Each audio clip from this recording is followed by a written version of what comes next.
नमस्कार प्रेक्षकांनो, स्टार प्रवाहावरील तू ही रे माझा मितवा या मालिकेच्या आगामी भागात आपण पाहणार आहोत की देशमुख ही अर्णव आणि ईश्वरीला बोलते, आता तुमचा काउंटडाऊन सुरू झालेला आहे, तुमच्याकडे वेळ खूप कमी आहे. आणि ईश्वरी धमकावते, काउंटडाऊन तर तुमचं सुरू झालं आहे, आम्ही या स्पर्धेमध्ये सहभागी होणार आहोत. आणि तेव्हा देशमुख रागाने ईश्वरीकडे पाहू लागते. तर तिकडे आपण पाहतो वल्लरी ही उदयकांतला भेटायला गेलेली असते आणि ती त्याच्या हातातील पैसे देते आणि बोलते, हे घे पैसे आणि आता इथून तू चालता हो, कोणालाही भेटू नको, कोणाचंही तोंडही दाखवू नकोस कोणाला.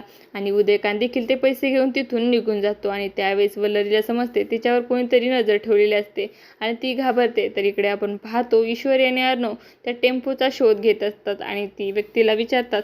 तो व्यक्ती बोलतो, इथून 500 मीटर व एक पेट्रोल पंप आहे, त्या पेट्रोल पंपावर CCTV कॅमेरा आहे, त्या ठिकाणी तुम्हाला हा टेम्पो मिळेल. आणि अर्णव ईश्वरी त्या टेम्पोचा शोध घेत असतात आणि ईश्वरी बोलते, हेच लोकेशन आहे. आणि तेव्हा ईश्वरी अर्णवला बोलते, परंतु सर आपल्याला असे जाऊन चालणार नाही, आपल्याला कोणीही ओळखू शकत नाही, आपल्याला काहीतरी जुगाड करावा लागेल. तेव्हा अर्णव देखील तिच्या मताशी सहमत होतो. आता येणाऱ्या भागामध्ये अर्णव आणि ईश्वरी त्या टेम्पोचा शोध घेऊ शकतील का, हे पाहणं अतिशय रोचक ठरणार आहे.